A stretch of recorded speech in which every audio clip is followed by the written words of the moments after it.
How the heck can I have a ragdoll cat as my Patronus? I mean, am I fluffy? Am I clingy? Do I purr? Well, I do cling and purr, but still.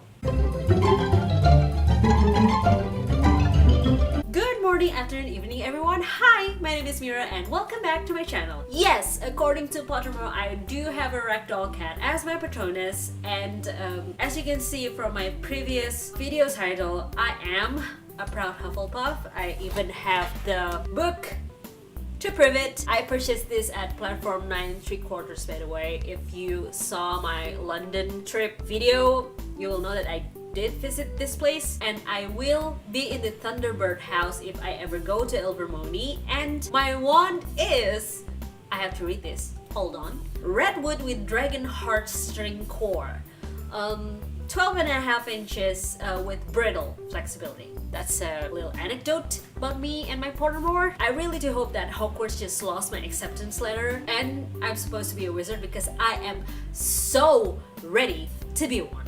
And apparently, according to Inventory, my letter could get lost because when it was supposed to be delivered, Voldemort is attacking Hogwarts. So you never know. A girl can hope. Oh, and before you go any further on this video, remember that this is the full spoiler movie review where I would fangirl about the things that I see in the movie. And if you don't want the movie review with full of spoilers, click in whatever links that I provide here. This should link you to the first spoiler-free movie review, so you won't get any details from that one. Anyway, let's get to the preview of the movie. I didn't talk about this in the previous video because it'll spoil some things. So here we go. News Commander, which we all know who he is. I mean, at this very moment, I'm pretty sure you know who he is because you saw the movie. Came into America to do something by boat. He brought a suitcase with him containing all of his hard work, which means the suitcase is filled with magical creatures that you couldn't say collected, obtained. The magical creatures that he obtained to study and to know more about. The magical creatures live in a suitcase. Things are okay until he met a muggle, or as the Americans say it, nomage. It's a silly word, by the way. We choose muggles every time. I mean, I choose muggles every time. And he got involved in a scheme that eventually leads him to lost his current magical suitcase. His problems start there, while in the meantime, another story unraveled when a boy in a witch hunting community got involved with a man in MUWAH named Graves. MUWAH is just like the Ministry of Magic of America. I don't remember the extended version of that word, so I'm sorry. Graves are trying to figure out a series of mystery caused by some kind of magical creature attacks, and he believed that this boy that he met can help him solve all these mysterious attacks. I won't tell you more because if I do, we will be here forever. Literally. I could tell you about this story on and on and on and on and on and on, and you will get tired of me. So I will just talk about the highlights of the movie that I actually love. First, the creatures. Boy, did the creatures do wonders in this movie. My favorite is the Niffler because, oh god, the black fluffy one, because he looked very adorable and he acts like a greedy platypus that can't stop stealing everything that is shiny. Like, if he sees this, my lives will be gone. Like that. I would love to have one, but I think it would cause more trouble than fun if I keep the one around. But he looks so fluffy though. Oh, so cute. Second is the Thunderbird. And this creature annoys the freak out of me, not because he is annoying, but because I didn't realize what it was when I first see that thing. And as you know from the beginning of this video, I said that my house at Ilvermorny would be Thunderbird, and I didn't even know what a Thunderbird looked like, and I saw one and I still didn't realize it. How can I not know what a Thunderbird looks like? I mean, even when he flaps his wing and thunder comes out, I didn't even know that it's a Thunderbird. I just knew it when I start writing this movie review for me to say in front of you, and then I was like, what is the creature that captivates me so much? But I don't know the name. And then I figured out the name, and I hate myself after that. Anyway, that is my highlights of the creature. I mean, the rampant was pretty nice. It was pretty funny, the scene that they have for that thing when Newt has to, you know, move around like he wants to mate with the said magical rhino. And I really adore Demi, guys. The Dougal, I believe his name was Dougal. He seems very peaceful and, you know, lovable. Also, like I said, if you do read the book, you will know that a lot of creatures that appears inside this book will be in the movie. Like, I saw Deer Crawl, which apparently Muggles called Dodo. I also saw Wallpaper. I believe that's the name. If you don't know these creatures, please, like I said, read the book. If you have an access to the book, I suggest you read it. It would help so much. Next, what I want to talk about is the mystery and adventure that I mentioned on the previous video. The adventures comes from Newt collecting these animals that got out from his suitcase, and this adventure is pretty fun because it involves No-Match, Fired Aurora, and her legitimate sister. And this mixture creates a very uplifting, fun, adventure. Especially with the No-Match because he is exceptionally funny. He gets to learn something new and have to accept that this is a part of his life. Not to mention when the Legiliments fall in love with him. It's like, it's so adorable. It has a bittersweet ending to it, but that's what makes the adventure is so meaningful. Now, the mystery part is very dark and brooding, much like the feeling when you see, well, every time you see Voldemort walks into the scene in the Harry Potter movie. In this part, we'll learn about the Second Salem, which is some kind of witch hunting organization that still hunts witch and wizards. Of course, because of that, they claim that they still believe that witch and wizards still exist, which is not wrong, but how they deal with it is of course wrong. Duh.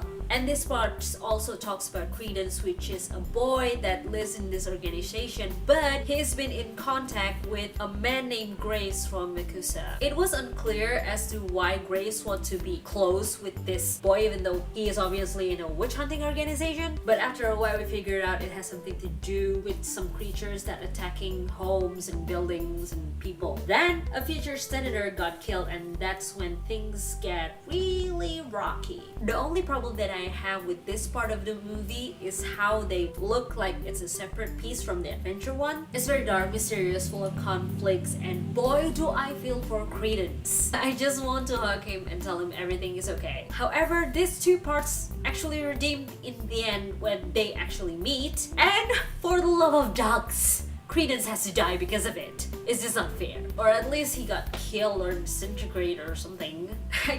I feel for him. Curse the actor who plays his part because he is so good at doing it. I love how the movie can insert so many Easter eggs about Harry Potter's without actually spoiling the future plots that they may have. Because, like I said, this is like the beginning of the movie for another whole series about Harry Potter world. There's the name Litter Strange, Ilvermorny, and oh yeah, boy oh boy, this is the part that actually caught me off guard, is how Graves is actually Grindelwald. I didn't see that happening at all. I mean, once I see Johnny Depp's face, I just squeaked. It's very surprising to me. It was so unexpected, and it makes the entire movie plot much more interesting. I mean, what is he doing with Credence in the first place? Why would he care so much about Obscures? And in my opinion, from what I saw in the movie, he wants to contain it. Why? I mean, I thought Grace would be just one of Grindelwald's followers, but apparently he is actually Grindelwald?